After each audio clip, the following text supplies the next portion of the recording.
Your frame looks beautiful. I'll show it to you after. All right. Beautiful. Marilyn. Marilyn, today, okay, but today is the... 6th, I think. Is it the 6th today? What? Oh, I'll check.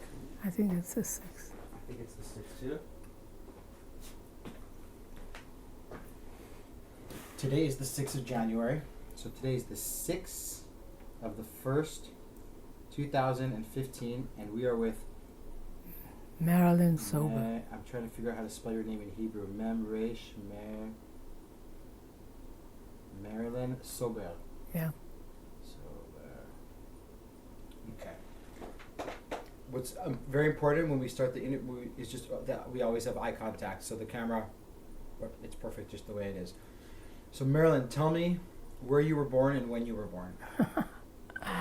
I was born in Berlin, Germany, in 1924. 1924. What is your birthday? July 24th. July 24th. So the 24th of the 7th, 24. It's an interesting number. Have you ever had your numbers read? Numerology? No. Not much. It's an interesting number. So you were born in Berlin? Yeah. In Berlin, Germany? Yes. In what neighborhood? Do you remember? What area of Germany? Of Berlin? The Jewish area, the east of Berlin. And I know the street now, Zedenicker Straße. Yeah, you know the street, the name of the street? Yeah. What street? Zedenicker. What number? That I forgot. Okay, but you know the name of the street. Yeah. And tell me a little bit about your household. What kind of house was it? We were Parents? Dati, brought up Dati. And my father traveled a lot. He sold merchandise to farmers. Okay. And so we had very little contact with him. And then when he was home, we weren't very happy with him. So my sister and brother and we all ran to the toilet. Who's first to the toilet, locked in before he came. We were very unhappy with him. Really? Why? Well, he was always telling us that we're bad and we haven't done this and that. And he's there, rarely home to have the warmth, you know. So my mother was the boss and brought us up, more or less. Okay. My sister and brother are twins.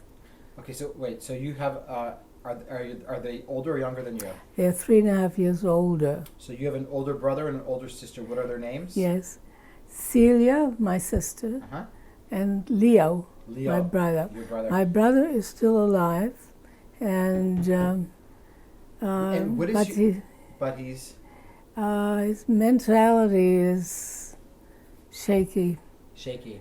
And my sister died only about a year ago, and she was like a mother to me. She looked after me and let me have any toy I wanted. You guys and were close. Very close. And also my brother. My brother was painting everything. And what is your maiden name? Petranka. And my father and How do mother, you spell that in English? P-E-T, P-E-T... R-A-N, K-E-R. K-E-R. Petranka. What kind of name is that? Do you know what? I don't know, but my father was Polish and my mother.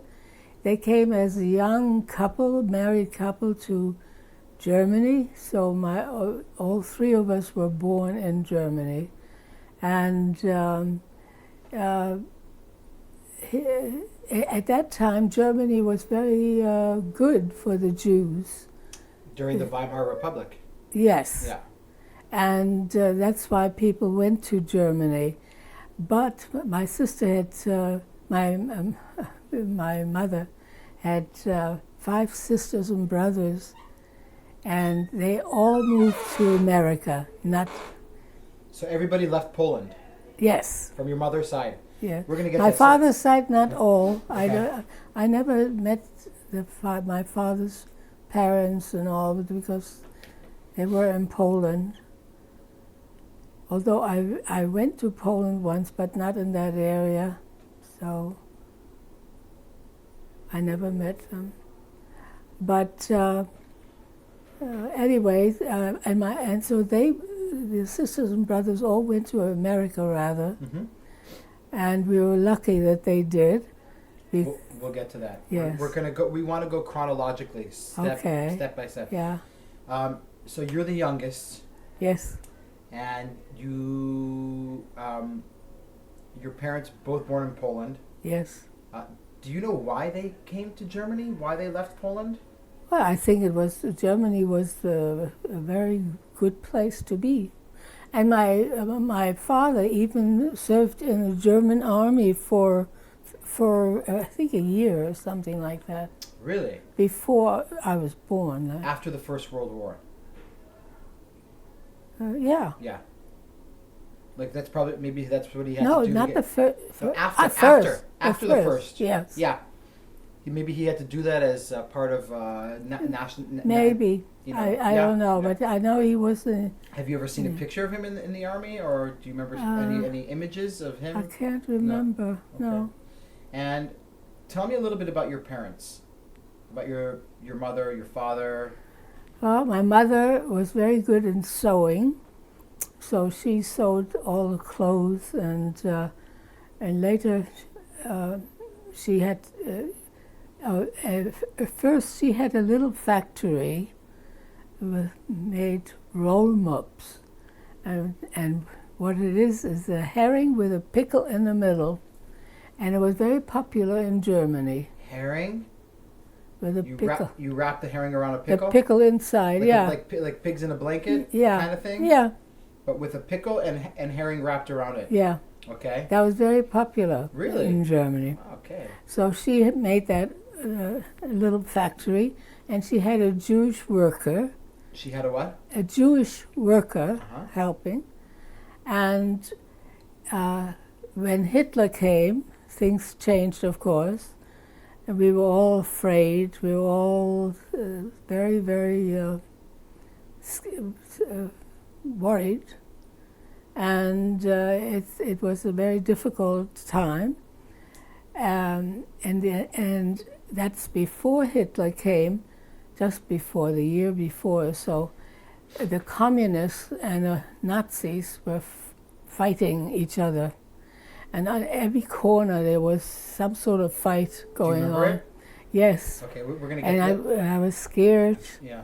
And but it was interesting that most of the people I knew, of the Jews, I was young, but all the Jewish friends, they all were against the communists rather than Hitler. And they voted for Hitler. A lot of Jews voted for Hitler. Yes. And because of the communists. Otherwise, I don't think they would, but the communists, they were worried more of the communists than Hitler. And it was a difficult time, but... So your mother, your mother was a kind of a businesswoman? Yes, at the time. Yeah. And she her worker, as soon as Hitler came in 1933, within months, he was beaten up in the streets. She? No, he. It was a he. It was a he. The worker was a he. Yes. He was beaten up by the Nazis, and he had a sister in America who was quite well off. The husband had a pharmacy, and she was doing all kinds of other sewing, clothes, and she actually got quite a bit of money making pleated skirts with straps on, and that made her quite a bit of money. So the family in America of this worker was quite well off, and they immediately got him out of there. Okay. And when he got there, he asked the sister to put down money for us. At that time, if you wanted to leave, like we had papers from our family from America to come to America, but you had to put down $5,000 per person, and we were 5. $25,000 in those days. I know, but you're going a little bit too far, too quickly. Oh. I asked you about your mom. Oh, well. That was her. That was were her. you close with her? Was she? Yes, we were Yeah, very you were close. Very close. Very close. Also. And your father was very distant because he wasn't there. Right. He just wasn't there. Yeah. But he did provide for the family. Well, some. Okay. Yes, yeah. But my mother worked and made some money too. Okay. So you'd say. So we were well off. Yeah, comfortable. well, middle class, you Yes. know. What can you tell me about the house? What kind of house was it? It was an apartment. No, was it like a kosher house, Zionist, religious? We were Nazi brought up. Like Mizrahi? Yes. Like Mizrahi? Tnuat Yes. Mizrahi? Like Yeah. kind of you Yeah. affiliated? Shomer Shabbat. Okay. And we were brought up to that. And of course kosher, there was no question. Uh-huh. What was the language that was spoken in the house? German? German. German. Yeah. Now, if you were born in 1924, do you remember the Great Depression hitting Germany? Yes, sort of. Yes. Roosevelt was then on, and the Depression during the 30s were quite severe. But we didn't suffer on it. Okay. We were comfortable, not rich, but Okay, reasonable. food on the table. Yeah. Because Germany at that time was going through crazy, Yes. hyper Yes. inflation. Yes, People- but I was leaving not before the Depression started, but most of the Depression was after I left Germany. Yes, but you left in 1938. 38. Right, and we still have Yeah. a few years to go until you leave. I want to try and walk it Yeah. slowly and get there. So you now, what kind of school do you go to? Oh, what kind of That education do you get? was a good question. My sister and brother, they traveled to a school, a Jewish school, and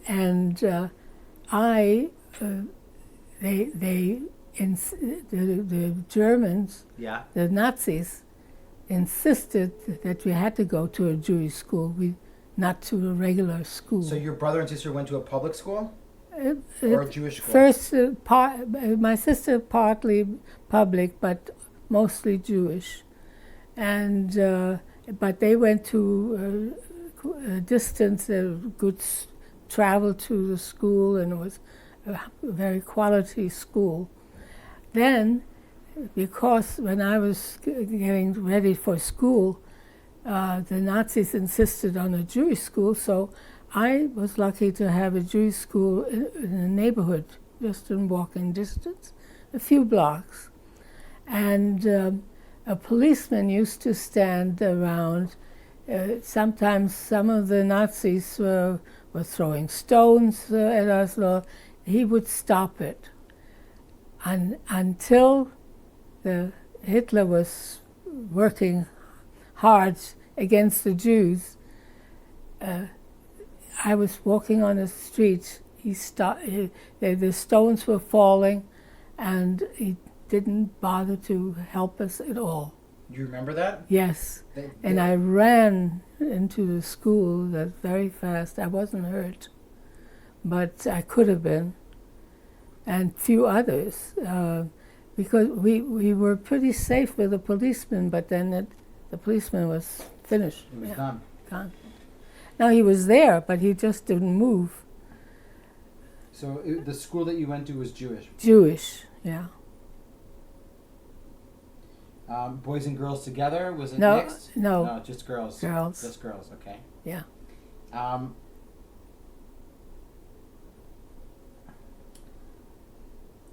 Did your house, it was a religious house, I understand, but was there any elements of Zionism in the house? Was there any? No. Okay. In fact, at that time, they would talk that in Israel there's deserts and there's nothing to live by. And it was not looked at all.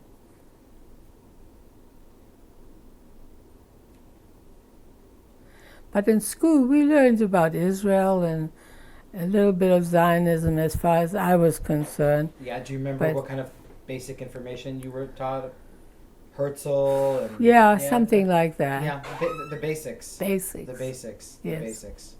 Very basic, yeah. And I was learned to read Hebrew, Mm-hmm. but we learned some words here and there, but nothing. We couldn't talk. Yeah. And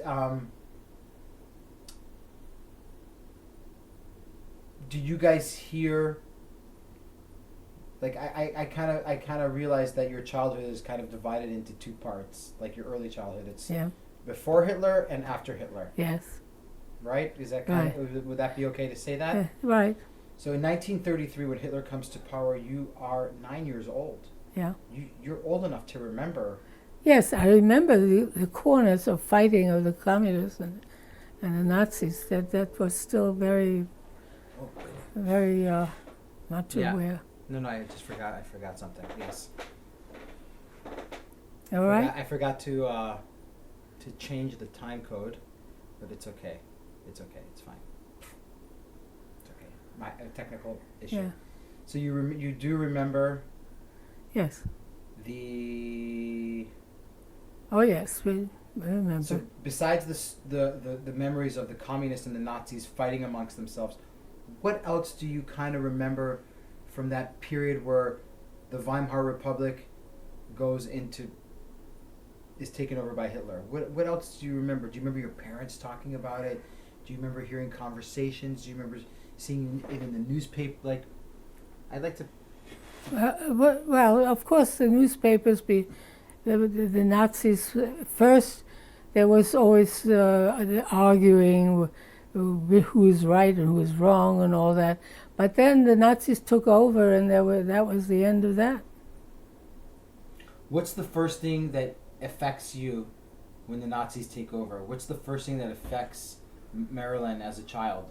As I said, the corners, all the corners, on the streets, wherever you went, you had to cross the street with the Nazis and the communists fighting. It was difficult.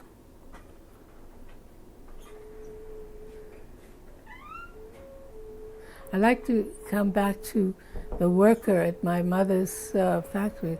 When he went to America, we had papers to go, but we couldn't pay the money, the $25,000. So he asked his sister to put down $25,000 for us. So what was this guy's name? Do you remember his name? Brindle. So he worked for your mom? Yeah, and we called him Uncle Brindle. We were very close. Okay. It was part of the family, like. And he got he spoke to his. Wait, tell us the story about what happened to him. He was working for your mother in the factory. It wasn't a factory; it was a shop. It was a little factory because he had to produce it. Just the two of them? Yes, yes. Okay. A small little factory, but it brought an income, and things worked out well until Hitler came and this happened. But he asked his sister to pay for us, and she never saw us. She never spoke to us. But tell me the story of what happened to him in Germany. Oh, he was beaten up by the Nazis within a month or two when Hitler came around. Do you remember it happening? Do you remember seeing him? Well, I remember him coming home, and he was bleeding here and there, and it was quite a bit beaten up.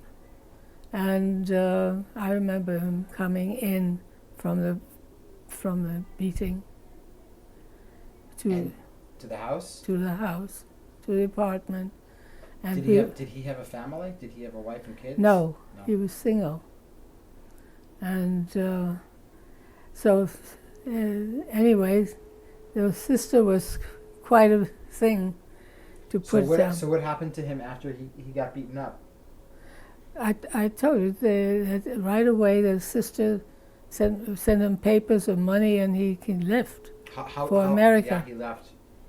And then it's later on that this woman is the person who helped your family get out. Yes, she put down $25,000 for us. Never saw us, never spoke to us. And when you got to the States, did you ever see her? Yes, we did a couple of times. Not often. Okay. But we did. So, hold on. I thought that was a very special thing. Yes.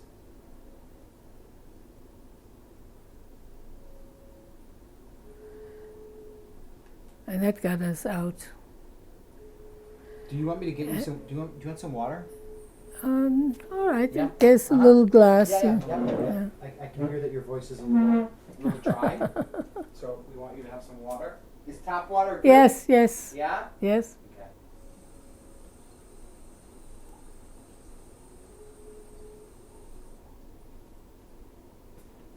Thank you. You got it. Enjoy.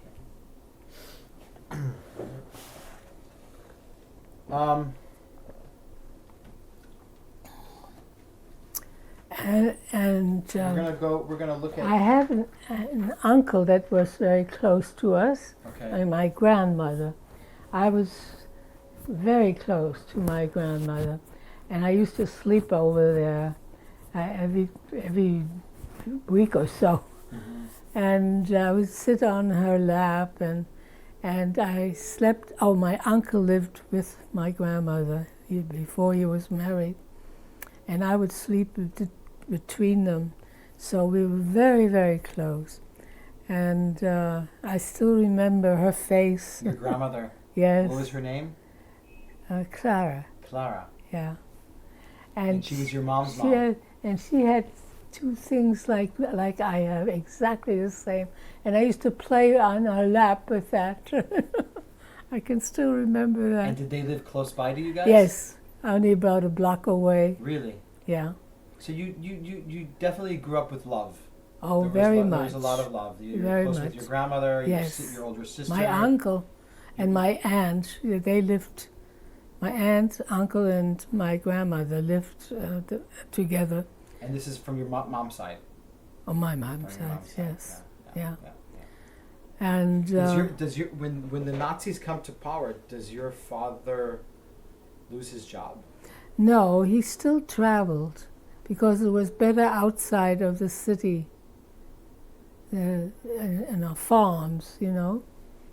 So he was still selling until we got out in *38. Now, my uncle was very active in the Jewish community. He was one of the leaders. This is your mom's brother? Yes. Who also came from Poland? Yes. Okay, and what was his name? Saul, S-O-L. Saul. Fight, his last name. My mother's maiden name was Fight. He was Saul Fight. F-E-I-T. F-E-I-T, yeah. That's his name. And he was very active in the Jewish community in Berlin. And I left in September, and in November was Kristallnacht. So I missed it, thank God. But my uncle was still there. And he used to pay some of the Nazis to tell him what, if anything's going to happen, so he could tell the Jews to get out or to do whatever. Really? Yes. And so he told us when he came the following May, he arrived in America. He told us that he was informed that they were going to come after him. And so he took a taxi all night long and stayed and drove around with a taxi, not to be home because they were going to come after him. He paid the Nazis to tell him anything. He paid somebody off. Yes. Yeah. So that he wasn't home, and they came after him. And of course they didn't catch him because he was in a taxi driving around. And I thought that was interesting. That's the Kristallnacht. Well, that was, yeah. Please continue. We came to America in '38, September. Wait a sec. Not yet? Not yet. I want to just...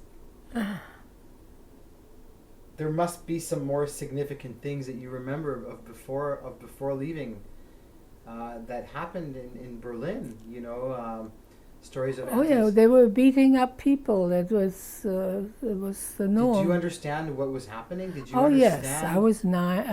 Yeah. I was... 9, 10, 11, 12, yes. Yeah. Yes. I was 14 when I left. Yeah.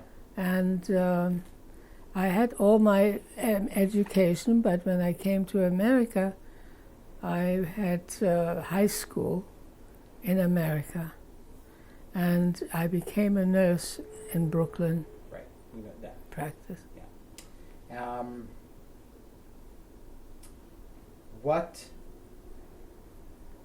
When does it start getting really, really dangerous? When does you and your family really feel... It was dangerous, very dangerous already for quite a while before we got out. And thank God for the $25,000 put down, that we were able to get out in a hurry. It was, you were afraid to go on the streets, you were afraid to go... Do you remember talking to your brother and sister about it? Do you remember... Well, we were together, yeah, we were frightened, yes. And they were afraid to go to school, and, you know, it's... Did you know anybody at this time who was either arrested or killed or beaten up except for your mother's? I saw people beaten up. You saw it? Yes. That on the street, like if I went down for a few minutes, and I used to like to hopscotch in front of the building, and then I was afraid to do that, and it was a scary time. And we try to stay indoors as much as possible. So, but you could see them beating up all over, yeah. And during this time, your father's still working normally. He's not home a lot. It's still business as usual for your father. Pretty much. What happened in 1938 that made you guys say, we got to get out of here now? Oh, before '38, we were ready to go out, but we couldn't get out. You had to. America wouldn't let you in unless. But there's other countries in the world besides America. A lot of people went to England. A lot of people went to France. I know German Jews that escaped to Paris. Yes, you could have, but we had papers to go to America. It was the money part. So that, and we had all our family there, all uncles and aunts in America. Yeah? Okay, tell me who's in America. I had an uncle and aunt and cousins and quite a family. From your mother's side? Yes, all the mother's side. So most of your mother's side is already in the United States? Yes. Can't they help you immigrate? They did. They sent the papers, but they didn't have $25,000. We didn't have $25,000. It's like $1 million today. I mean, it's not. It's $25,000 at that time, And 5,000. So the American government wanted you to pay them? that's right. You couldn't get into America unless you paid $5,000 a person.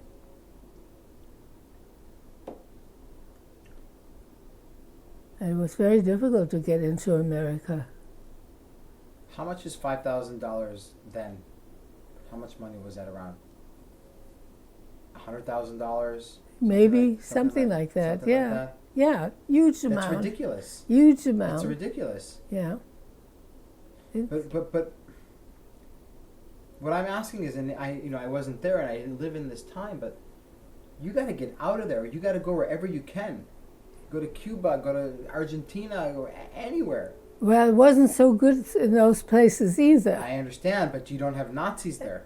No, you didn't have Nazis there, but there was a difficult time. It was the I understand. Depression. Yeah.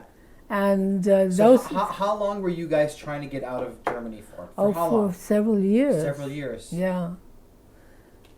And my aunt got families out from her side of the family. My uncle's wife was busy taking a lot of people out, sending papers, and then when we got it, it was already very, very bad time. But we were hoping every day that we were getting out, you know. It's So when do you remember the day that you were told that you guys are going to be leaving? Do you remember we left in September, only a few months before that we were close and hoping, you know, that we can make it. So you don't remember somebody coming home and saying, "We got the papers." How did this guy in America who used to work for you, how did he find out that you guys are trying to get out? There's no phones. There's no phones then. I mean, how are you communicating with him? No, by letters and telegrams. And didn't you have to leave all of your belongings in Germany and No, we took everything along, not furniture or anything like that, but like assets. You could take money out. Yes. You could. But we didn't have. We could some money out, but we didn't have that much to worry about that. But we had all the little things that we wanted. We were able to take out, and I had one aunt in America got us the apartment. She Where? Well, she was working in a hotel service, so she had access to apartments, and so she got us in Bensonhurst in Brooklyn. Okay, we'll get to that in a sec. I wanna. Yeah. Yeah. Do you remember leaving Berlin? Do you Yes. remember saying Oh, goodbyes? yes. Yes. Tell me about that. Well, it was all so busy saying just goodbye, goodbye. That's about it. It wasn't, you know, you give a kiss here, but. What about your grandmother? My grandmother and uncle were still in Germany after, and as I said about the Kristallnacht was in November. Yeah. So that they had troubles, but they got out with papers from my aunt, and they had some money. My uncle was a dentist, and so he had some money to get out. So they got out eventually also as well. Oh, yeah. And from Berlin, where do you guys go to? You go to Hamburg? How did we get out? How did you guys get By out? boat. From where? Because Berlin is not on the ocean. Well, we went to the ocean and took a boat and went to America. Yeah. Do you remember the trip, the journey, the voyage? Yes. My uncle was already there. Not another uncle was there, and he greeted us on the board when we arrived, and it was sort of very exciting, you know, that we made it. And had you ever met him before? No. No. No. But do you remember the voyage, the travel, like? Yes. Yeah. It was a long journey. We went via, that's another thing. We had to go via England. Okay. And on the way from Hamburg. Mm-hmm. Yeah, I'm sure you left from Hamburg. Yes, yeah, right. Yeah. From Hamburg. On the way to England, my mother got sick. Okay. And she had a fever and she wasn't feeling well. And there she was in England, and we were there. We were supposed to be there for a day or two. We also had tickets for a boat, which was small and it wasn't very good. And my mother had dreams that the boat will turn over before she went on the boat, and then she got sick. So we never went on that boat because she was sick in England. She had to stay there. The doctors all looked after her. And my sister and I had to be with my mother because I was on her passport. My sister could have gone, but she felt she wanted to look after my mother. She was very worried about it. And so they allowed her to stay too. So my sister, mother, and I, we stayed in England. My father and my brother went on that boat. And they met us. They were there a few days before, so they met us on when we arrived. And when it was time, she felt better, and they said that we had to leave. Mm-hmm.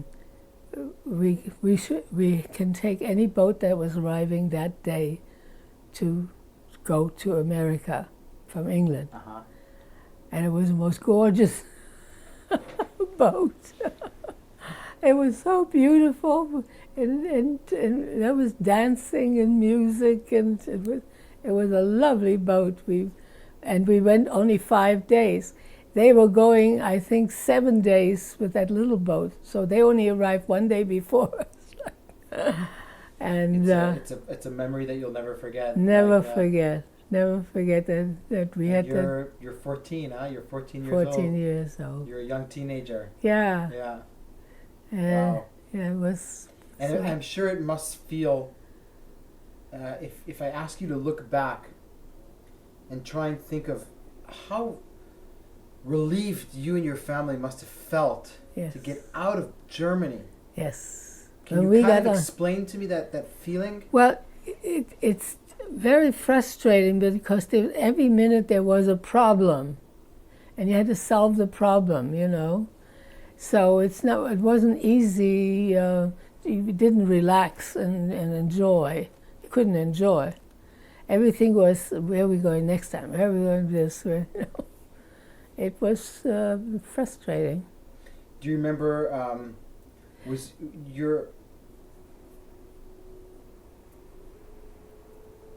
I'm trying to think of just I know we're getting to the United States right now, but do you remember seeing any sense of relief from your parents? Oh yes, well, we were all we were relieved that we were out. Yes, it was a great relief, but it was still worrying, the trip itself, and my mother being afraid on the boat, so that everything was nerve-wracking.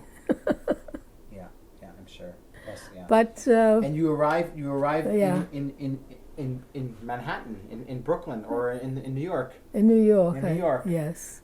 And docks. And this is September 1938. Yes. September 1938. And we were very lucky that my aunt was able to get that apartment for us and furnished it, because she had furniture from the hotel that were already they replaced. So she had furniture, beds and chairs and table and. What do you remember? What's your first memory of America? Well, we were all happy that we were there, and living in that apartment near the ocean. like a block away from the ocean. Yeah, is it down near Coney Island? Well, Coney Island, I walked to Coney Island on a Shabbat once, but it was quite a few miles, 2 miles, I think. But this was What neighborhood again? Bensonhurst in Brooklyn. And the ocean was closed, so that I went to play. What was your first time seeing and there an was a ocean? little park near there. So Shabbat, we were all friends, you know, going there. And then they built a parkway, and the parkway was built right on the ocean. They filled sand in the ocean and built the parkway. We watched the parkway being built. So, you guys arrive. You guys have this apartment. Yeah. And nicely, Yeah, quite furnished. Yeah.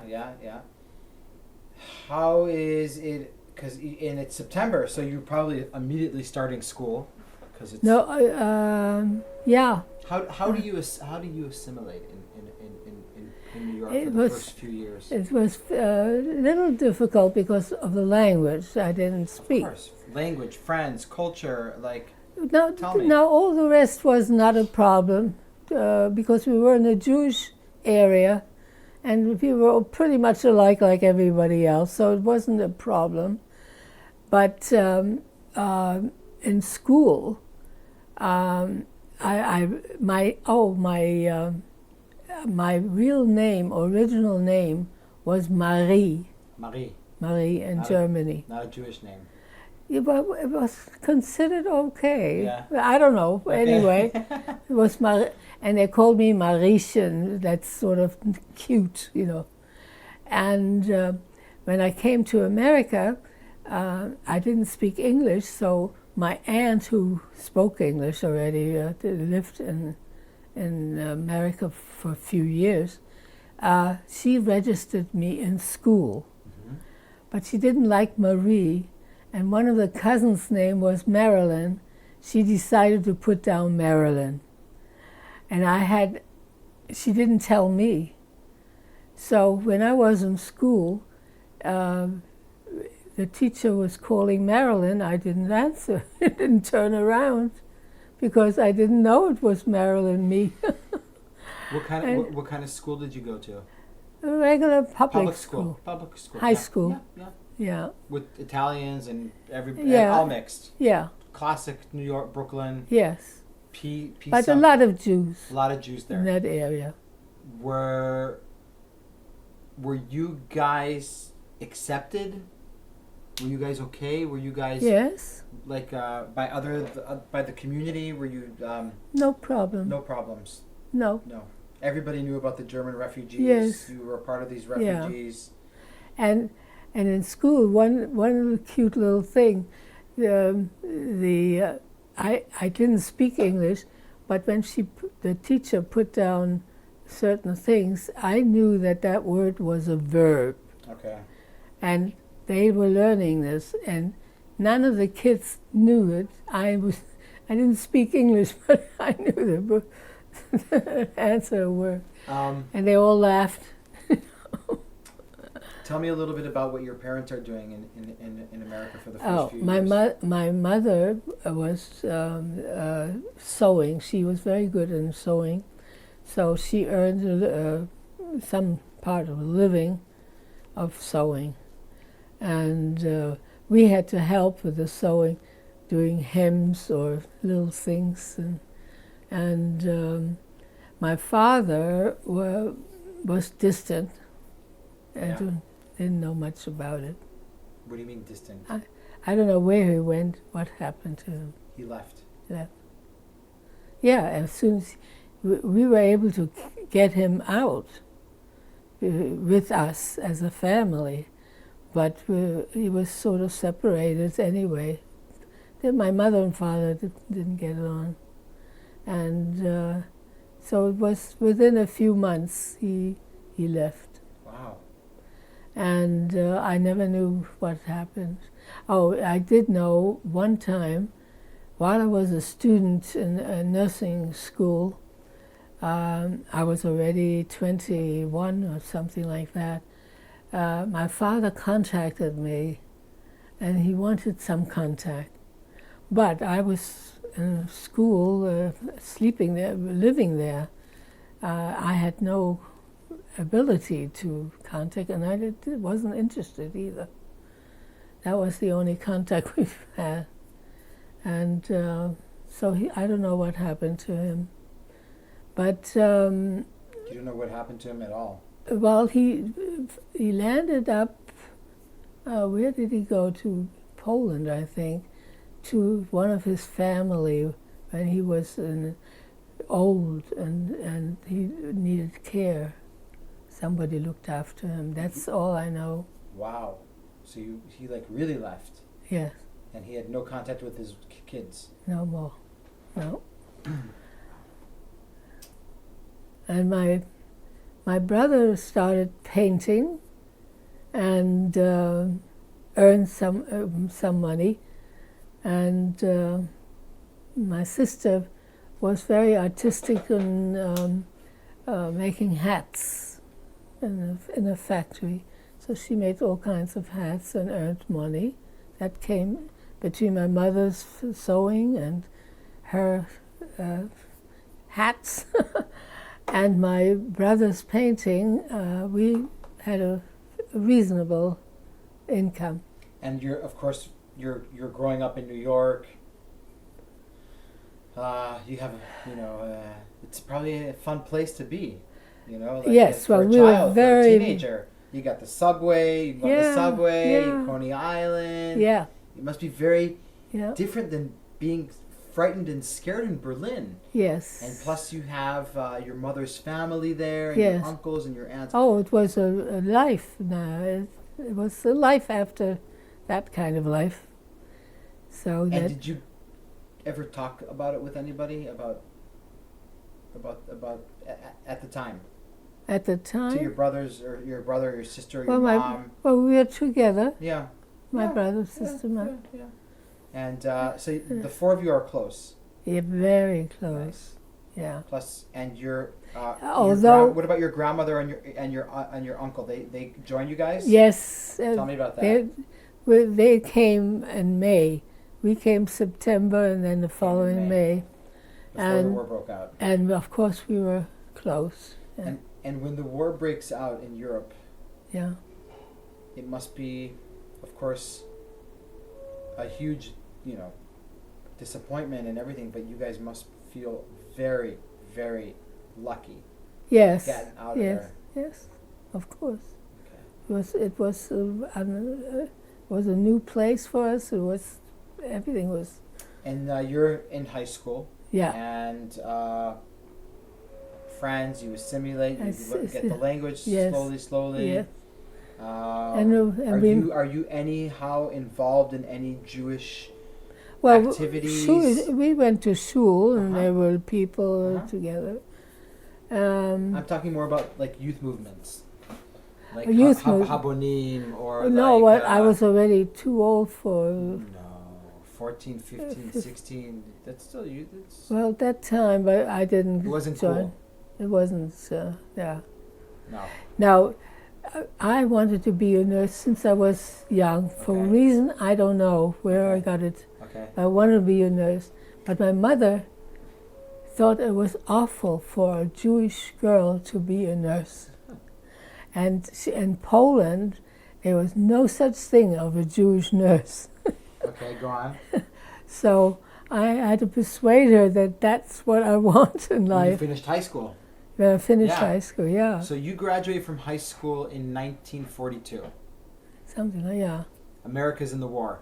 Yes. There's the war effort. Yeah. It's like, And at that time, the Arabs were warning Israel. Israel wasn't born yet, Israel but Palestine that to attack Palestine, and that got me going. what do you mean? I graduated in 1946 in Okay, September. wait a sec. We're going to get there in a sec. I want you to tell me where you went to school and you became a nurse. Tell me, we'll get to the When you All right. we'll get to when you graduate. Okay. Yeah, we'll get to All that. right. We're going to go chronologically. All right, one thing in nursing, the first 6 months was like a trial period. Either they don't want me or you I want to quit. Yeah. I want to yeah. quit. So we were interesting.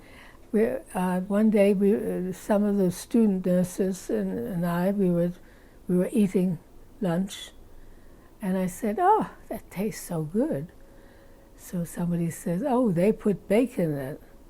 So I laughed because it's a joke, it's a Jewish. I was in a Jewish hospital of Brooklyn, and I took that hospital because of kashrut and Jewish. I didn't want to go to the government hospital. That would have been cheaper for me. I had to pay in a Jewish hospital to be a nurse. You had to pay? Yes. Why? Because that's a private hospital. You have to pay to be a nurse? Yes, a private hospital. It was a school-like. Okay, that makes sense. You have to you have to pay. Yeah, of course. And so you have to pay for your school, basically. But in a government hospital, I wouldn't have to. Okay, but you rather to pay Yes. and be there. That makes sense. Yeah. It makes sense. So this business of eating, so I laughed and I forgot about it. Close to my 6 months finished, it was a week or two before I finished, we sat again in a dining room, and I said to you, "It tastes nice, it's good." And somebody said it again, somebody else, I said, "I got to find out." I went to the kitchen, and I went to the office, and they were treif. In a Jewish hospital. In a Jewish hospital. hospital. You were eating it this whole 6 months. A whole 6 months. It never entered my mind that it could be treif. I went there because of that. And I was so shocked that the next meal I was practically vomiting. and I couldn't, I didn't know what to do. I was finishing my 6 months of hard work, and I wanted to be a nurse so badly. And there I was with this food business, and I didn't know what to do. And I was so shocked for a few weeks. It was terrible. And then I got used to it, and I ate treif. And I bought food outside in a restaurant, treif. Became treif.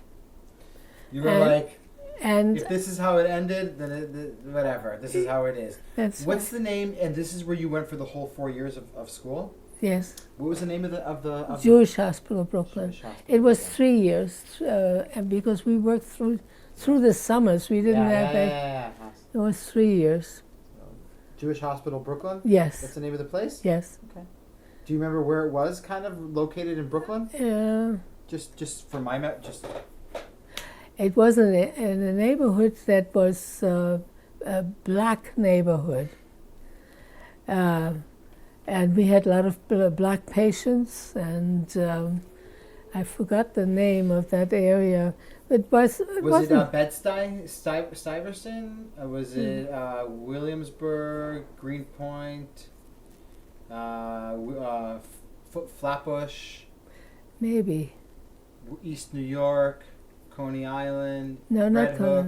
No, not Coney Island. Prospect Park. Prospect Park was near the hospital. It was near the hospital. Okay. Yeah, not far. Okay. So I'm in the middle of Brooklyn, kind of. Brooklyn's big. Brooklyn's a big. It's the biggest borough. Yeah. Yeah, it's a very big borough. Yeah. So you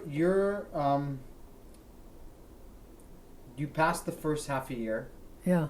And you're in for 3 years. You become a nurse. You study. At this time that you're studying. And then you also see the patients while you study. Of course. You learn how to wash the person. Yeah. That interesting. We were told that you wash the body, and then if the private part, you hand them a washcloth and say to finish up. So I had a patient. My first patient, it was a man, and I washed him, and then I handed him the thing. And I thought that was the only part that wasn't washed, you know. Well, he washed his head. And I didn't know what to do. So I just want to touch this very specifically. While you're in nursing school, there's two things I want to ask you. I am sure that you are aware of what's happening in the world. There's a war going on. Yes. And about Israel. There was problems in Israel. Okay. We're going to talk about the war because we're going to talk about the war in a second. Yes. Do you and we're going to talk about your family. Your everything at home is good. Okay. Your brother, your sister, are they still living in Brooklyn? Yeah, they're still living in Brooklyn. Yes. Okay. What do you hear about what's happening in Europe about the Jews? Do we know what's happening yet? Not yet. Some news is coming out. It's not clear. Europe didn't interest me one way or the other. Okay. I was too busy. To Europe, but as I said, Israel started to. Okay, so we're going to talk about that. I want you to try and think. Yeah. When is the first time that you hear about what's happening in Palestine? It was during my nursing. I was near the end of my training. So 1946. 47, I graduated. You graduated September 46. 46. Yeah, you're right. 46. 46. You finished school, right? Yes, and I still worked there, but already when I graduated, Israel became very important to me. Why? Because I hear the killing and between the Palestinians and all that, and I was able, and they needed nurses. How do you know? Well, we heard there were people. All kinds of people that gave reports and newspapers, you know. And that, I guess that I felt when I finished that my work is very important for Israel. And if I'm going to finish already and do something, I might as well do something for Israel. And I told my mother that I was interested to go to Israel, and she was very upset. In fact, she didn't want to talk to me at all. And this was the first time in our lives, my mother was close to us, first time in my life that my mother wouldn't talk to me. And she was so angry that I was interested in going to Israel. So I had a hard time every time I came home. I lived in a hospital, but I came home for Shabbat sometimes, you know. So one time I was sleeping yet when my mother went to shul. And she came home while I was still in bed and said, "We must help Israel. we must do something for Israel." The rabbi was talking about it. And I sat up like that. I was shocked, you know. So I said, well, I have to see that rabbi if he can get me to Israel, because I had no money. The few months I was working, I dressed myself, because for 3 years I didn't get a pair of underpants or shoes or anything. So it took me months to get dressed. And every time I never had money because I spent it for dressing. And so how do I get to Israel and how is this arrangement? So I went to the rabbi and I said, please tell me how I can get to Israel. And the response was, your mother will be very unhappy. And he wouldn't tell me anything. I didn't know if he knew anything or not. So I knew a German rabbi that we knew from Germany, and he was a rabbi in America. I said, I'll go to him. Maybe he could tell me. Your mother won't like that. And I didn't know what to do. Then I looked at a telephone book, Zionist organization. I figured maybe they would tell me. Well, they told me that, yes, they sent professionals to Israel and pay the way, but once you're there, you're on your own. I said, how could I go, even paid, to a country without money or way of knowing whether I'm going to work or not, and how I'm going to eat, how I'm going to live? I can't go that way to Israel. So anyway, I gave up, and I started saving a little money because my brother and I, we wanted a record player with records. So we spent all our money on the record player. When the following year, like 48, March 48, before May 15th, at the end of March, Yeah. 3 people came over to me. They didn't know each other, but they knew me, that I wanted to go to Israel. And they said, there's an office, Pedwa, office opening up in Manhattan. What's Pedwa? An organization to send professionals to Israel. That was the office. So I said, well, I've almost given up, for it was like more than a year that all this was happening. And in the meantime, in this year, crazy things are happening in Palestine. Yes. But continue the story. So you go to Patwa? So I said, I must see what he has to say, tell me. Patwa, yeah. P-A-D. Maybe Stan, but no, but yeah. I'm not. Anyway, he checked my qualification. Wait, so you went to this office? I went to the office. Was it in Manhattan? Manhattan. Yeah. And he checked my qualifications, and then he said, when are you ready to go? I said, I was ready to go for a long time. I said, when are you ready to send me? And of course, this was near May 15th, and we were all excited and worried about the war and all that. So he said, I can get you ready in 1 day, but let's say a week. So I said, I got to give notice 2 weeks to the hospital. I can't just leave. So he said, okay, 2 weeks. And during the 2 weeks, I said goodbye to everybody. You walk out of this guy's office. Yeah. Try to imagine how do you walk out of that office? You're excited about going, that somebody would send me and they would look after me there. So I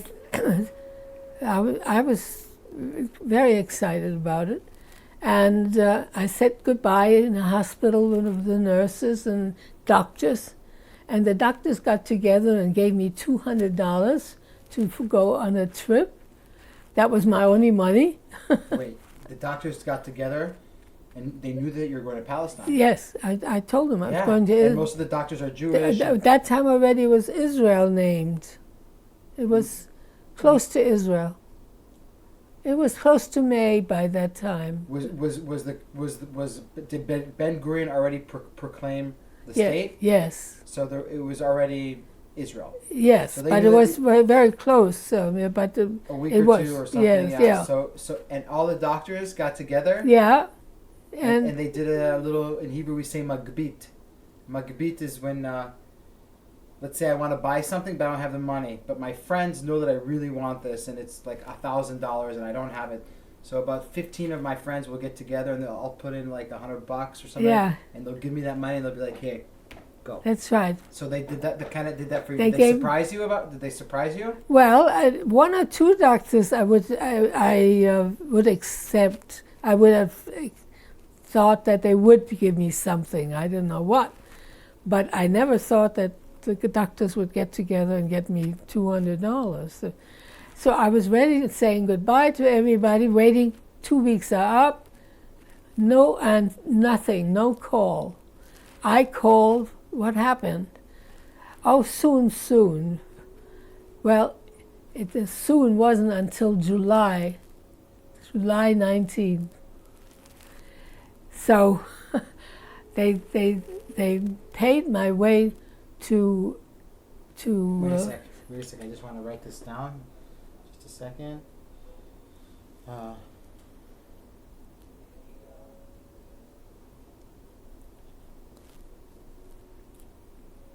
Do you remember the date you arrived in Israel? Yes, July 19th. The 19th of July 19th. But my trip, yeah, We're going to talk about your trip. Yeah, we're going to talk about it right now. I just want to. So. Those days, the jets they didn't have. No jets. No jets. No. No jets. No. It took 18-hour flight. So you left from New York. Who sees you? Where do you go to New York? Where do you leave from in New York? At the airport. Airport. Yeah. What was the airport called then? It wasn't JFK, of course. It was another airport. It was the same airport, but a different name. I don't know. I can't remember. Oh, of course I don't remember. But who sees you off? Your mother? Was it hard? My mother wasn't. No, she was very unhappy. She's very unhappy with you. Yeah. First of all, she didn't want you to be a nurse. Yes, right. And then she came to graduation. She was very proud. I'm sure. Yeah. Was she proud of you? Yes. Good. She was very proud. And now you're going to Israel to fight to be a Yeah. nurse in the war. So she didn't even come. And what do your brother and sister say to you? They probably support you. Oh yes, they supported me. So you leave from New York. Yes. Tell me. 18-hour flight to Paris. And I thought I'd stay in Paris one day, and I had a contact, a telephone number, so on the plane I was sitting next to a guy who was working for Eleanor Roosevelt at the United Nations. Okay. And of course we were talking and all that. And I didn't tell him that I was going to Israel. Uh-huh. I was going to Paris, And then he said, if you're in Paris, if you need a hotel, there's a very nice hotel. They speak English. And he wrote it down, and I put it in my pocket. And but I didn't have anything to do with it. I had to go with whatever they do. And I didn't have French money to make a phone call. You had to put money in. No francs. No franc. And to call my contact. So this guy from the United Nations, he said, oh, don't worry. And he put money in, and he contacted me with a woman who spoke French only. And she said I should come, and gave the address, and I should come there. So I thanked him, and I was going to take a taxi. And the taxi didn't know where I wanted to go. I tried to tell him. Anyway, he wanted to know how much money I have, because since he saw that I didn't speak French, and I might not give him any money.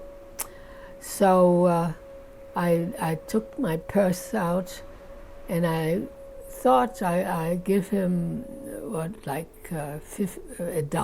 $2. So I had a $20 bill, and I handed it to him, and he said no, he wouldn't take paper money. He almost threw it on the floor.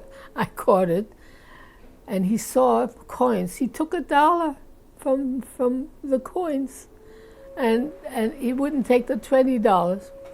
And I didn't know how far the place is, where it is. Are you traveling alone? Is there anybody with you? No, all alone. All alone. Yeah. No Palmach, Haganah. No, nothing. I'm all alone. And I arrived to this place that my contact. What does it you mean your contact? Like I had a telephone number to call. To someone who's connected to all the things that you're doing. Yes, to send me to Israel, yeah. but by contact. Okay, so you're supposed to get to Paris and call this person. Yes. And then they'll tell you what to do. Yes. Okay. And that person. Like a spy game. Yeah. So that woman didn't speak any English. Your contact. My contact. And I arrived.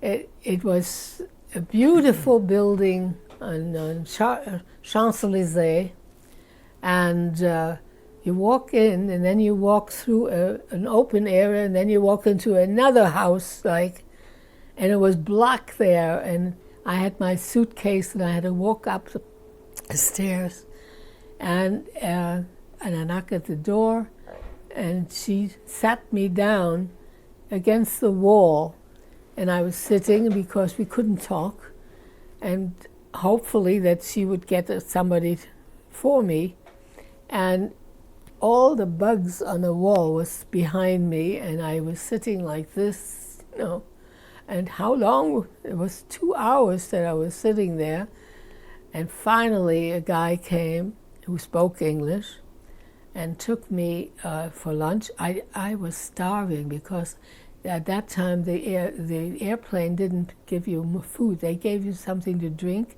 but no food, and it was a long trip. And I didn't take food along. It never dawned on me. So I was really very hungry.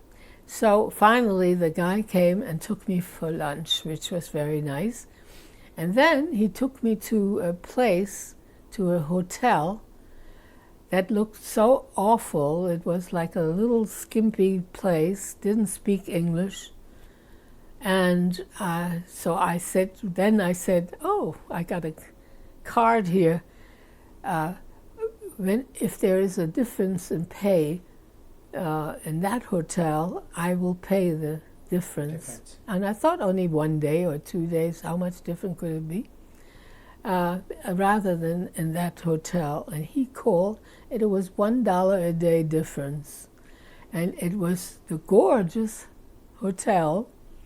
And it was near the opera house, and it was lovely location. Everybody spoke English, and so it was really for $1 a day.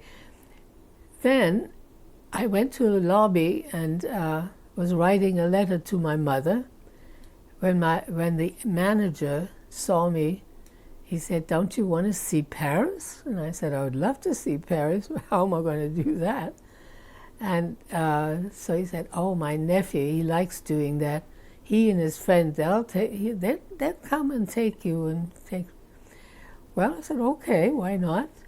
And they took me to nightclubs, with all naked kind of nightclubs. And I think I went to 13 nightclubs in 7 days. I didn't want to be 7 days there, and I was worried, and I kept calling, what's happening, I want to go to Israel, and so I wasn't really happy, but anyway, I was kept busy, and finally the day came. You got to get ready in an hour or so, and it will take you to the airport. And the flight from Paris, by the way, Lod Airport was still in Arab hands, so we had to land in Haifa. And it was the time when in the United Nations, one of the Etzel Israelis killed Bernadotte. And so in Israel, it was blackout. They were afraid they were going to be attacked. So everything was dark as you arrive in a little airport in Haifa. And my next contact is in Tel Aviv. Okay, so you arrive in Haifa at night. After it was 16 hours flight. From Paris to Tel Aviv? Yes. From Paris to Haifa? Yeah, it's 16. a little plane, yeah. Was there anybody on board with you that you met or anything? I didn't know anybody, okay. No. And you arrived? Wow. So there I arrive, and it's dark, and this killing of Bernadette, and the stewardess from the airplane said, if you want to go to Haifa main section, you take the bus here, but if you want to go to Tel Aviv, you have to take a sharut, a taxi. So I said, Nobody's okay. waiting for you? No, it's all alone. But you get off the plane, where's your contact? Who's meeting you? Nobody. Nobody. You need to go to Tel Aviv to meet your contact. That's right. Okay. But I went to, the taxi was standing there, so I said, how long does it take to go from Haifa to Tel Aviv? I had no idea. So he said, oh, it would take 3 hours, because in those days the roads were poor. And he didn't tell me, but he didn't start for an hour. And I'm waiting in the taxi for an hour to start. And on the way, he was stopping for coffee a couple of times. Well, when I arrived, it was after midnight. I thought I would arrive by 10 o'clock. It was 7 o'clock, so 3 hours would be 10 o'clock. I would be still able to knock at the door to my contact, you know. They gave me contact numbers.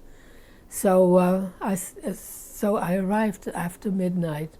So I didn't want to disturb the guys, whoever is there. And a lot of people, a lot of army people were around the streets at midnight. They were singing and dancing on the streets. It was just a group. The next day they were going to have a performance on the beach, declaring Israel as something special. I forgot what. So these kids, these young girls and boys, it was so active that in the middle of the street, I sat down on my valise and watched them. But I was hungry and I was tired and waiting, and I didn't know what to do. Then finally, around 2 o'clock, suddenly... In the morning? Yes, at night, yeah. Suddenly, everybody was off the street, had a place to go. So I tried to go to a hotel. It was near the hotel, and it was all full.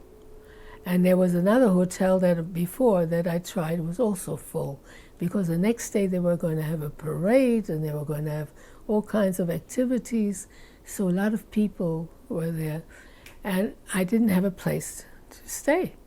So I was in the middle of the street, and then these people all had a place to go. They were sleeping on the floor. They were soldiers, American soldiers, and they were sleeping. American?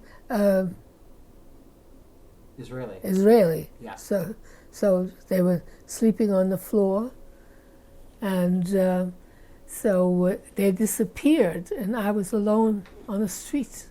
2 o'clock in the morning, and I was so tired, and I was so after the long trip, you know. So one guy was guarding a building, and he saw me, and he said, "There is a cut inside in the officer's room. You can go there, but as soon as I get notice that he might come, you got to disappear." So I said anything would be better than just sitting on the street. And I went on the couch, and within a short while, they told me that I have to leave, you know. So I was on the street again, but it was close to 7 in the morning. I said, it's time, if I get a taxi now, to go to the address that I have. I didn't know who the address is. It turns out that it was Dr. Sheba. And there's a Sheba hospital, there's a Sheba. I had no idea who the guy was, the family and all that. Anyway, I take a taxi. I said at 7:30 it was close enough for me to go to the house and knock at the door. And the guy opens. There was Dr. Sober, but I didn't know who he was. It was just a guy, you know. And he didn't know I was coming. And he was getting ready to work, he said. And his wife was going to go to work. But he said, you look tired, you probably, and I told him my trip and all. So he said, there's a couch, you can lie down, and there's lots of food in the fridge, help yourself, but we have to go to work. So I said, if it means another half hour, if it's a place for me where I'm staying, I wait. And he said, if you could wait, come with me. I didn't know where he was taking me. He was taking, I was in Tel Aviv, you know, Wow. and there was a hospital taken over by the Israelis from Catholics, and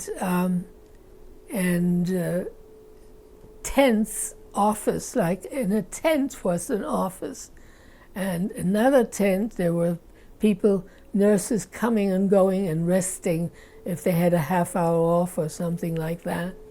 So tents, 2 tents, and there's a building.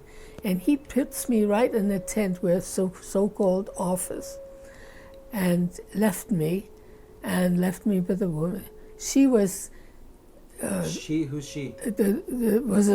She was a soldier in a tent in charge of the office, and he left me there, and she was registering, checking on letters that soldiers were sending around.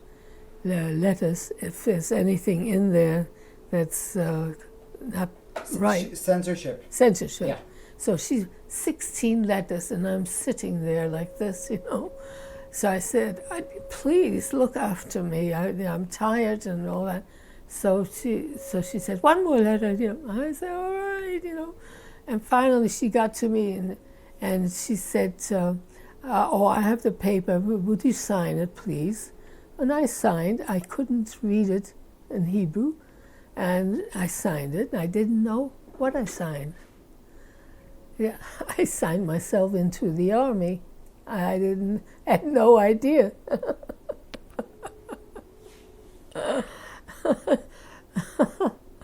I became a lieutenant in the army. Anyway, before that happens, though, Wait a minute. I signed the paper. That's all I knew. Okay. And then they had. And you haven't even slept yet. No. You haven't even So she said, yet. you can go next tent. Oh, and I arrived with a raincoat, with nylon stockings, a white hat. You know. From Paris. Yeah. No, from New York. Yes, but you just came from Paris. You were near Paris. You were hopping around nightclubs in Paris. Yeah. And now you're in the army. Yeah. But you must. But I didn't know. So. When did you find out that you were in the army? Well, first I was in a tent. She said, you can sleep and rest in a tent for a while. So I lied down, and the flies were there. And so I took my raincoat and covered myself. It was so hot. It was summer, and it was hot. So I couldn't sleep. I see nurses coming and going, resting and leaving, and don't say hello even. And I'm just going crazy. And finally, there was, in that building where there's sort of the office and pharmacy. No, is this in Jaffa?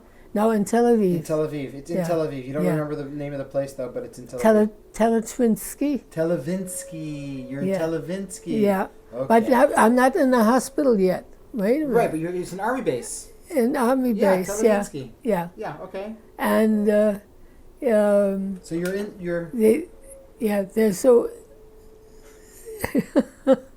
Oh, what I wanted to say. Oh yeah, so they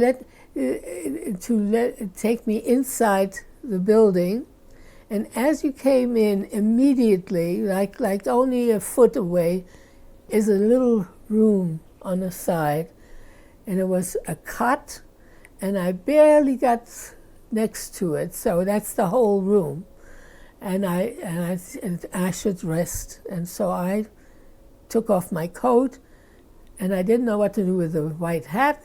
I saw a nail, and I hung it up on a nail, and I lied down, and I was almost asleep when the hat fell off from the nail on the floor. I said, to heck with it. And I almost, again, fall asleep when a dog, a wild dog, the Arabs left the area, and the dogs were running around. And the dog came in because it was the entrance, right into, you walked in the entrance, and the room was there, and the dog peed on my hat. And I couldn't stop laughing. I didn't know what to do. I didn't know what to do. Finally, hours later, I didn't sleep. A guy came with a jeep to take me to Haifa. I was in Tel Aviv. Okay, wait a minute. Just sum up some things here and just... This is like a movie. Yeah. You know, this is like, when you think about it, you know, this... we're good. We're going to go for another half an hour. Is that okay? Yeah. Okay. Anyway. Plus, there's a war going on. Yes. But I think actually at the time that you arrived, there's a truce going on. No. Could it be? No, it For was a little still while, war. or like a ceasefire happening? No, on and off there were It's after the El things. Talena thing. You weren't here during the El Talena thing. I came in July. Right after Bernadette was assassinated. I'm just trying to. It was after. It was after. So Yeah. things were very tense and Tense. It was like, very tense. Yeah. And your first day in Israel is hell. Yeah. I didn't consider it hell, but I didn't know what was happening, where I was going, and all that. Anyway. Did you start at any point in this first day that you're here? Because that's what we're talking about. I think it's just completely crazy. But it's like, it's like, welcome to Israel. Like this is, hello, this is it. This is what you signed up for. During this day, this crazy day, did you ever say to yourself, "Oh my God, what did I get myself into?" No, I was anxious to just get moving, and it was nerve-wracking, but it wasn't anything like that. No. It didn't break you. No. They say that when a dog they say when a bird poops on your head or a dog pees on you it's always good luck. Oh. They say. That's what they say. And now that I know that your story a little bit, you met your husband, and if you not yet, and not yet, but if you hadn't come to Israel, that's to right. volunteer, right. So you're gonna have a good ending, but we're gonna make sure that your beginning is a little bit bumpy. So we're gonna sum that up, and now, so you're in the army. Are you given like a uniform? Or not yet. You're just told that you're a lieutenant. No, I wasn't even told that. I didn't know I was in the army. But Dr. Sheba made you sign these papers? Not Dr. Sheba. In the office, the girl, the. So you're signing this paper? I signed a paper. I didn't know what I was signing. Did you ask her what it was? No, I told her that I'm coming to work and I'm tired and I haven't slept for. And I'm volunteering and so that was all. So you thought maybe you were signing for like sheets or something? I had no idea what I was signing. So how did you know that you signed a document inducting you into the Israeli army? When did you find that out?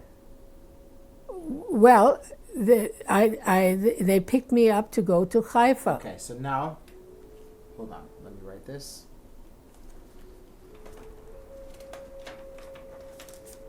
It's a crazy story, Marilyn. Yeah. That's unbelievable, And Dr. Sheba, so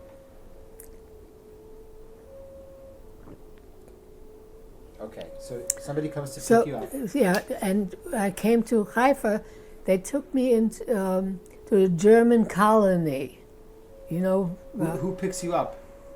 an army guy. An army. He was And in a, just he you? was just me in a jeep.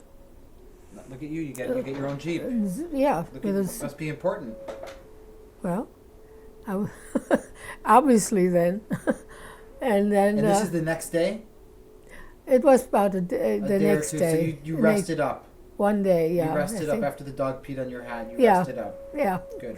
No, not too much. Okay. No, just soon after. Okay. The jeep came and I went to Haifa into a building that was a German colony, and it was a lot of rooms where a lot of nurses lived already, and maybe 20 nurses to one bathroom. And it was difficult, but then I was taken where I was going to work. And that was the hospital. It was a Catholic hospital, where Stan worked too. And but the British took over, and then we took over that hospital.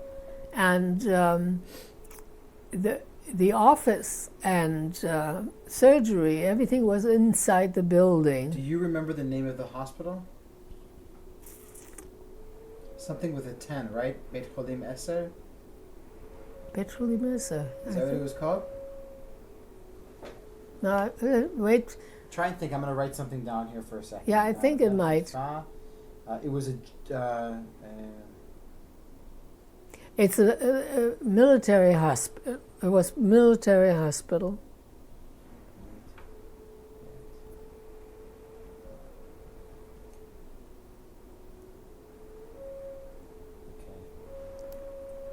So you get there. And finally, I was going. Are you welcomed there? Like, hey, here's No, not really. Okay. It was just hard work getting undressed in a room with a lot of girls, and difficult area. And then I walked over to the hospital area, and I was told that I'll have the patients. They were about outside patients with a top covering like this way, 8 thing like that, and each one, they told me I was going to have 100 patients in there, and I counted the beds at 65. Where's the 100? You know. So they told me to get linen for the beds. So I go to the place, and he gives me, I think it was 4 sheets and pillowcases.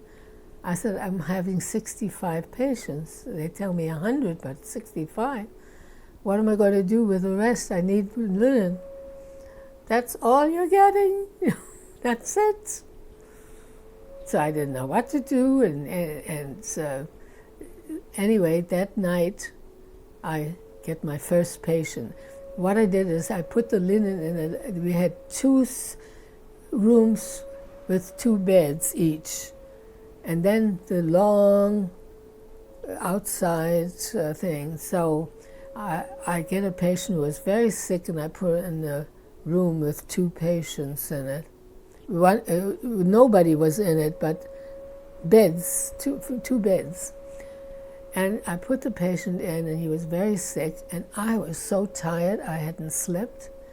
I was so busy cleaning up. I was washing floors and everything.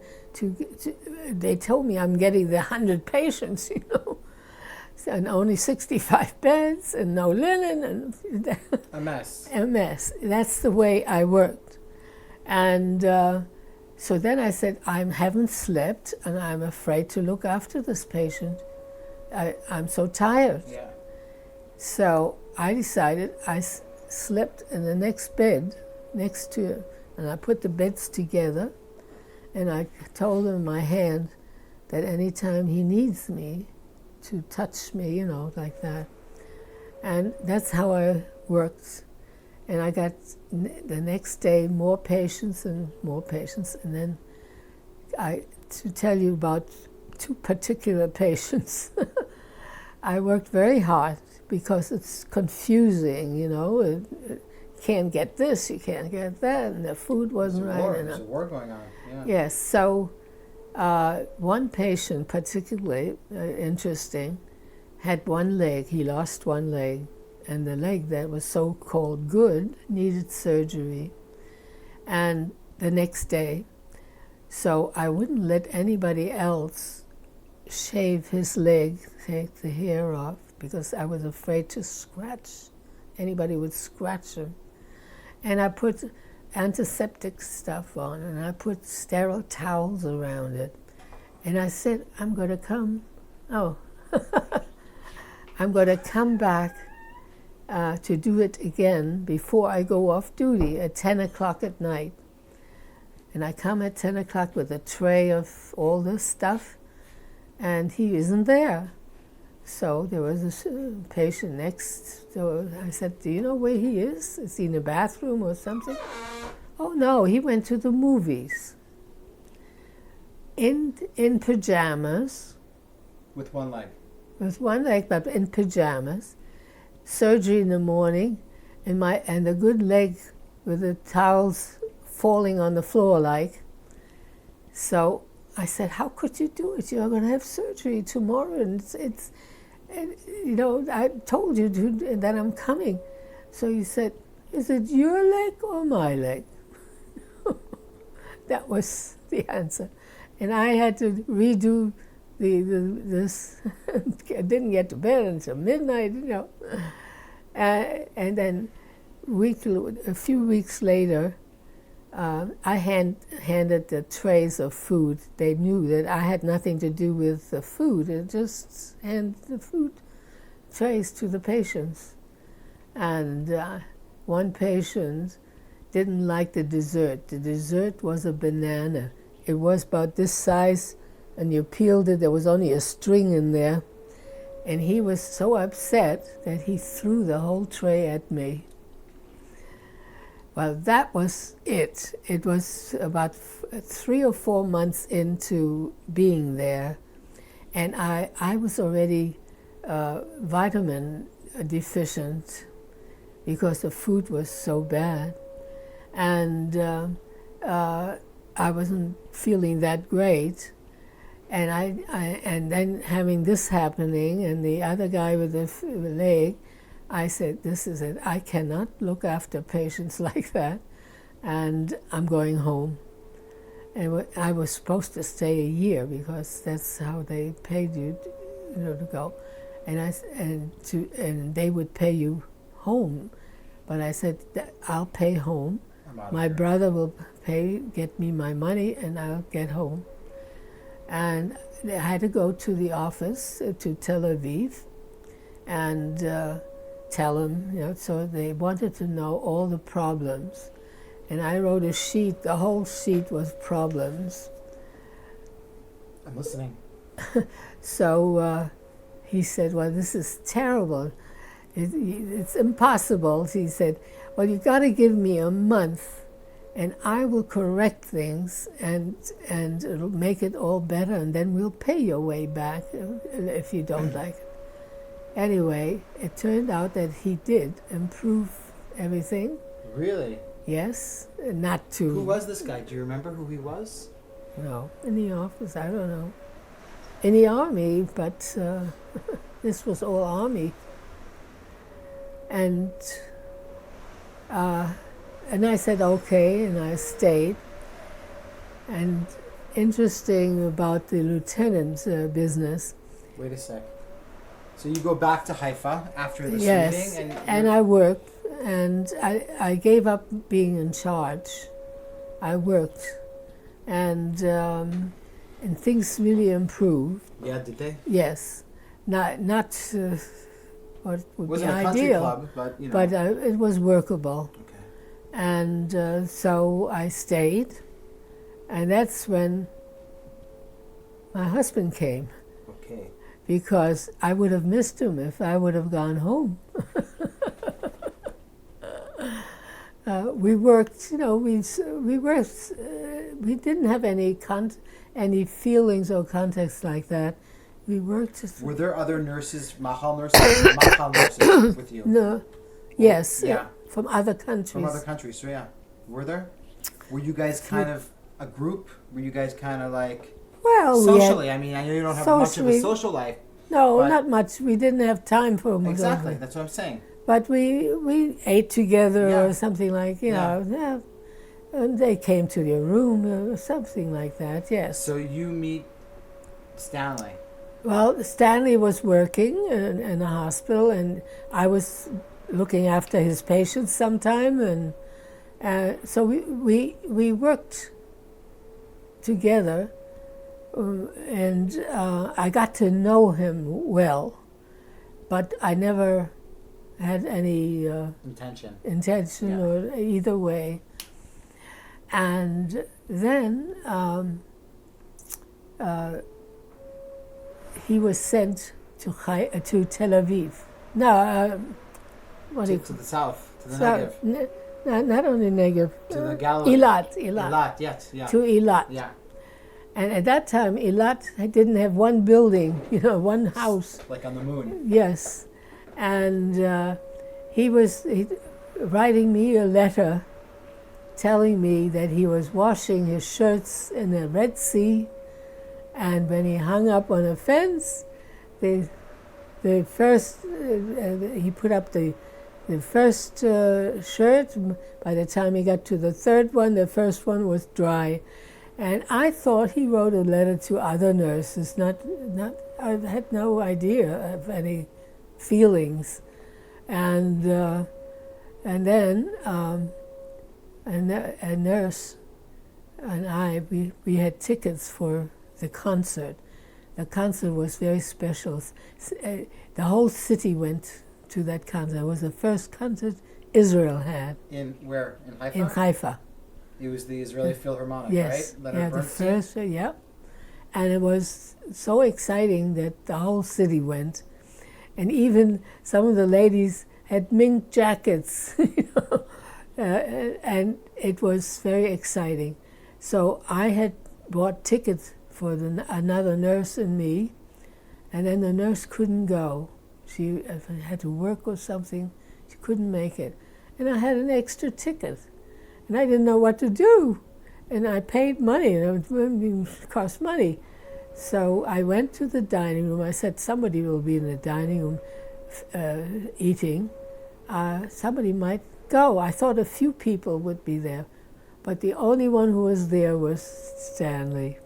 So I said, I have a ticket, would you have it? He said, yeah, he was excited about it.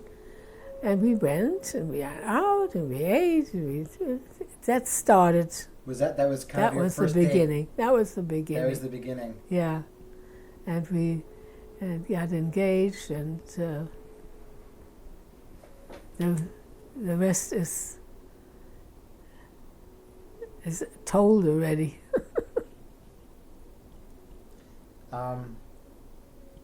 What about the war? During the war, you had no idea what was going on during the war. You were just taking care of patients. Patients, yeah. Well, I knew what was going on. Yeah. The patients came and... You saw the patients from the battlefields. Yes, yes. Can you tell me anything about your experiences? They were broken arms, broken legs. It was the usual. I mean, the hospital, but they came in such a state that you know what went on. It was difficult.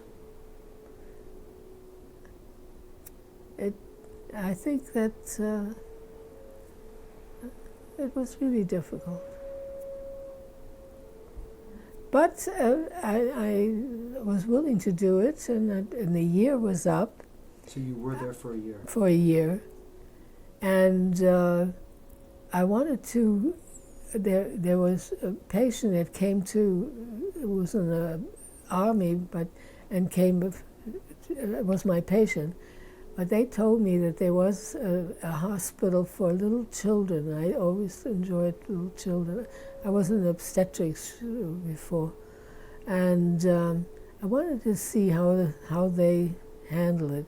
So after I left the army, I went to work in the hospital in Haifa, and for about 2 months or 3 months, and I enjoyed. I wanted to learn and didn't earn very much, and then it was near the time that we wanted to leave. Stanley, yeah, to go to America. And I was going to go home first. He was still working as an anesthetist.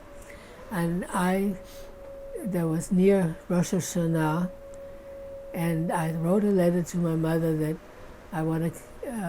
that I can't come home for Rosh Hashanah.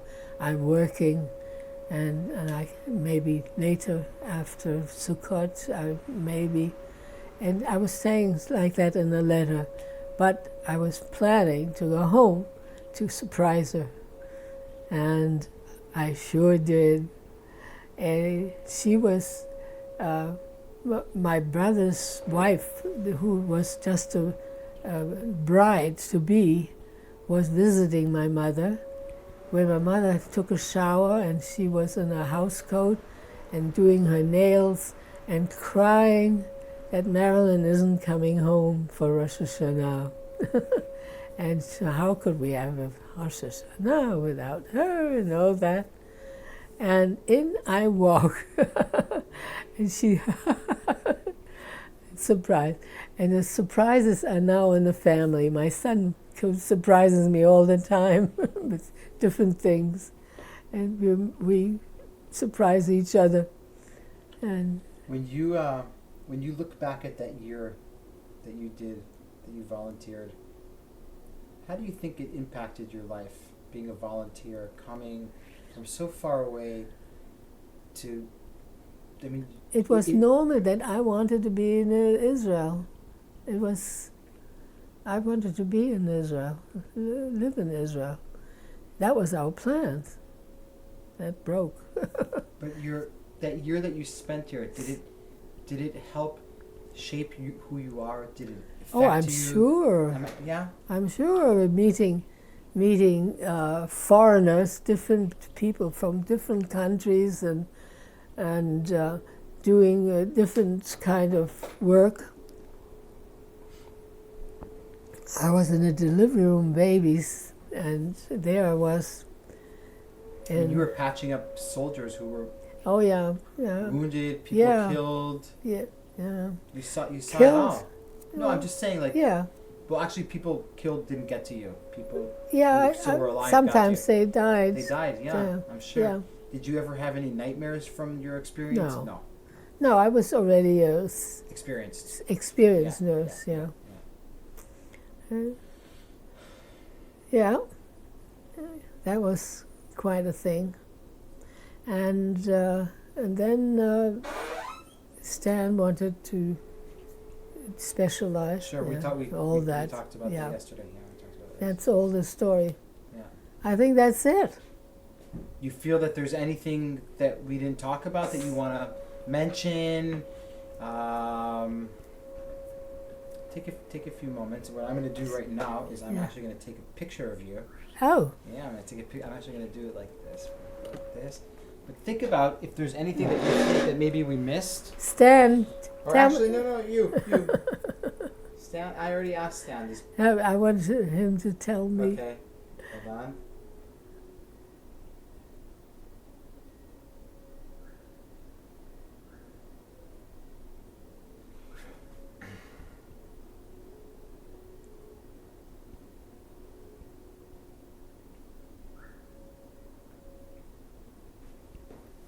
Got it? Yeah. No. Take another one. Nice. Okay, so I think we're done. I'm going to stop the camera.